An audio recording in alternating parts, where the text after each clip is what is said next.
Ireland needs to look at its unique selling points that you would do if you were a business. So some of those are geographic. The peak energy released from the Atlantic Ocean crashes onshore on the west coast of Ireland and on the west coast of Scotland. So marine renewable energy is geographically a unique selling point for Ireland. The electricity grid, I see the folks from the ESB and Air Grid here, you know, it's a small, sophisticated nation.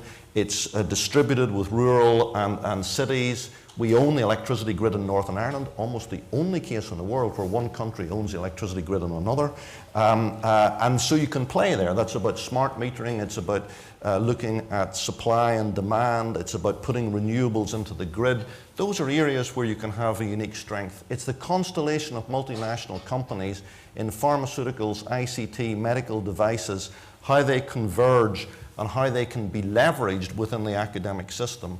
And it's the convergence also of, you know, the health services that the Minister spoke about. I mean, Ireland can be a test bed. It has a lot of hospitals, city hospitals, rural hospitals. It's got ICT infrastructure. So these can all be test bedded in a way that can be rolled out as a microcosm either of a state in the United States or a country within the European Union. But it's about playing to our strengths. And it's also about recognizing things where we can't be a test bed. So, you know, we're not going to build submarines, and we're not going to build a nuclear reactor, and we're not going to build an array of telescopes. Those are very important things, but they're for other people to do. So it's really in a small country to say you can't do everything well, pick where you can really be world beating, look at that as a business, as your unique selling points, and then really focus on that. And I personally am very keen. I think we can do a lot more with Ireland as a test bed. If we join up a lot of the players and if we focus some of the activities, we can be world beating in the grid, we can be world beating in marine renewable energy, we can be world beating in, you know, big data, convergence of manufacturing, ICT, whatever you name. So those are just some thoughts. I think really looking at your strengths. I know you wanted to come in there, Boris, sorry. Yes, for sure. I think it is possible, but again, as also Minister said, it's about testing boundaries. Yep. I would not like to see Ireland as a test bed as usual. What you mentioned are essential or possible infrastructures to build upon. But when I look at the real resources, it's you all, yeah. The people. You are a relatively compact community with a lot of expats as well. Yeah. And of course, if I look at the diaspora, you have a wonderful network, yeah, of global competencies, global outreach as well.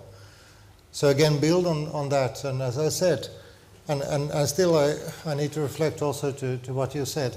You didn't speak about the citizens. You didn't speak about the population as the unique component of the test bed. It's not about industry and research institutions only. They are institutions, but again, when we are looking at developing new markets, new behavioral things, you really need to combine the societal innovation and technical innovation to create something new. We have the most advanced user industries here in Ireland, as you very well know. We have also one, I guess, of the most advanced user populations, citizens. So again, build more on that and really stress that component when you are highlighting Ireland as a test bed.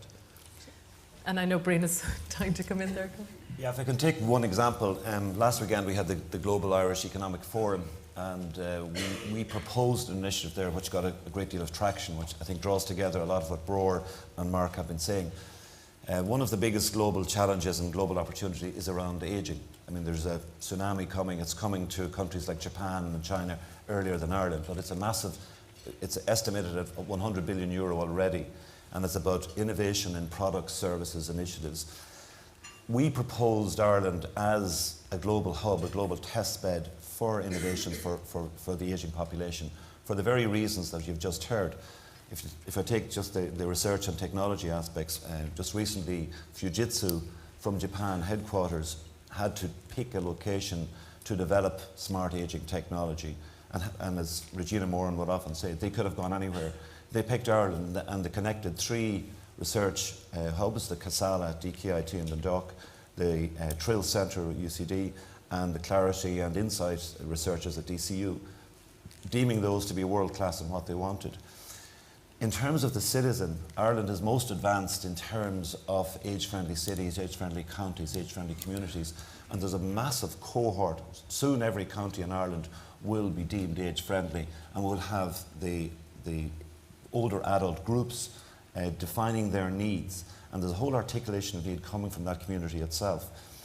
The other major point is, and I think Bror said it as well, Ireland is big enough because of the constellation of the major technological companies that are here, particularly in this space, but also small enough. You can define Ireland now as a 2-hour country. You can get to all the major hubs from Dublin or Cork or Belfast in 2 hours. And also, in terms of connectivity, and not just technological connectivity, social connectivity. We can have the minister here this morning, you can get to the Taoiseach, you can get to the head of the HSE. If we act in an agile fashion, we can connect all the constituent elements and make Ireland a very attractive place for the major players worldwide. The IBMs, the HPs, the Bosches, they're all recognising this opportunity space. By being coherent about a convergent Ireland, we could do a major job on this. Chris? Yeah, I'd just like to start by agreeing with everything that people have said. Go on. But there's even, for me, there's a further step. I mean, you mentioned the geographical location. I think from an environment point of view, say the wind, wave resource, we are absolutely in the sweet spot on the world, on a world stage. We normally talk about being world class. This is a world class resource that we have. So the question is, are we big enough to actually do this ourselves? And I think probably not. So let's not be afraid to collaborate. We can lead, we can take the lead, but don't be afraid to collaborate with people from outside. And that's where the European Commission really comes to the fore. If you look at Horizon 2020, what's coming down the tracks, it's absolutely perfect for us to take the leadership in some of the areas that have been mentioned, and then to bring other people in. People want to come and work here in wind and wave resource research because we're a fantastic geographical location. We can lead that, but let's not try and do it on our own. It's a very big ask for a small nation to take it from a blank page all the way to something that's a fully functioning product. Let's collaborate with people from across Europe, across the world, but using our resource as the magnet, and our people, our skills as the magnet to attract people here.